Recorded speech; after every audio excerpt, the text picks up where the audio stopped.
আপনারা অনেকে বলছিলেন না যে সরকার অন্নপূর্ণা যোজনার জন্য আমাদের পরিবারে এত ডেটা নিয়ে কি করবে, ব্যাংক অ্যাকাউন্ট নাম্বার, আধার নাম্বার, তারপরে আপনার ভোটার কার্ড নাম্বার, আরও অনেক তথ্য, রেশন কার্ড, এত তথ্য নিয়ে কি করবেন। তবে দেখুন এই তথ্যগুলো নিয়ে কি করবে মাননীয় নারী ও শিশু কল্যাণ দপ্তরের মন্ত্রী অগ্নিমিত্র পাল খুব ভালোভাবে বুঝিয়ে দিলেন যে কারা কারাই অন্নপূর্ণা ভান্ডারের টাকা পাবেন আর এত কিছু ডেটা কেন নেওয়া হচ্ছে। ভিডিওর সঙ্গে থাকবেন, ভিডিওটা পুরো দেখবেন।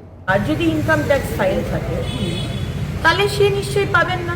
তার কোনো যদি ইনকাম ট্যাক্স ফাইল না থাকে তাহলে সে তো অবশ্যই পাবেন। সুতরাং এখানে যে অ্যাপ্লাই করছে তার বিষয়টিকেই মেনলি দেখা হবে। কারণ আপনি দেখতে পাচ্ছেন যে গতকাল এরকম বহু আমাদের কাছে এসছে, এতদিনে, শুধু কালকে এসছে বলবো না, এতদিনে আমাদের দপ্তরে এবং মাননীয় মুখ্যমন্ত্রীর কাছে ডাইরেক্ট ডেটা চলে এসছে যে কীভাবে বিভিন্ন পুরুষ, কিছু কিছু তার মধ্যে সংখ্যালঘু পুরুষ, আবার কিছু কিছু তার মধ্যে মানে বেশিরভাগ বাইরে অনুপ্রবেশকারী, তারা সব পেয়ে গেছে। এটা তো আমরা হতে দেব না। সরকারের কথা তার মানে আপনার কাছে খুব একটা ইম্পর্টেন্ট নয়, তাহলে আপনি ৩,০০০ টাকা অন্নপূর্ণার ভান্ডারি বা সরকারের থেকে নিচ্ছেন কেন? আপনাকে বারবার বলা হয়েছে খারিজি মাদ্রাসা আমরা অনুমোদন করি না, এটা ইলিগাল। এখন আপনার ছেলে মেয়ে যদি খারিজি মাদ্রাসায় পড়ে, ইনকাম ট্যাক্স আপনি দিচ্ছেন, আপনি ভ্যাকসিনেশন নিচ্ছেন না, এই বিষয়গুলো আমাদের ডেটা দরকার। কারণ আরও অনেক কেন্দ্র সরকারের যোজনা যেগুলো এতদিন আগের সরকার করতে দেয়নি, আমরা সব খুলব।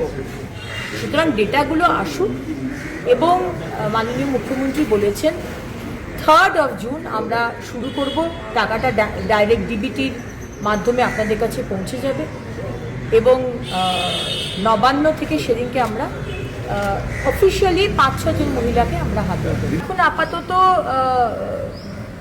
যেগুলো দেওয়া হয়েছে মোটামুটি যেটা বলা হচ্ছে ইনকাম ট্যাক্সের বিষয়টা দেখা, আর বাকি যে ডেটাগুলো হয়েছে সেগুলো আমাদের ভবিষ্যতের জন্য কাজে লাগবে। এই ডেটা সেই জন্য একবারেই কাজটা করে নেওয়া হচ্ছে। আমরা কোনো দায়সারাভাবে কোনো কিছু করি না। যা ডেটা নিচ্ছে একেবারে ডেটা পোর্টালে উঠে যাবে।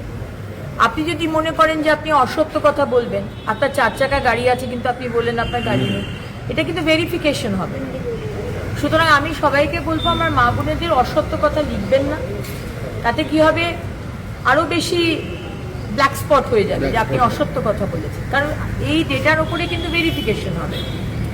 সুতরাং আমি চাইব সবাই, এটা আমাদেরই টাকা এবং যে টাকাগুলো আমাদের আরও গরিব মা বোনেরা রয়েছে তারা পাক, আমাদের যাদের সামর্থ্য রয়েছে তারা আমরা না নিব। তাহলে এবার আপনাদের কাছে পরিষ্কার হয়ে গেল অন্নপূর্ণা যোজনার জন্য এত ডেটা নিয়ে সরকার কি করবে।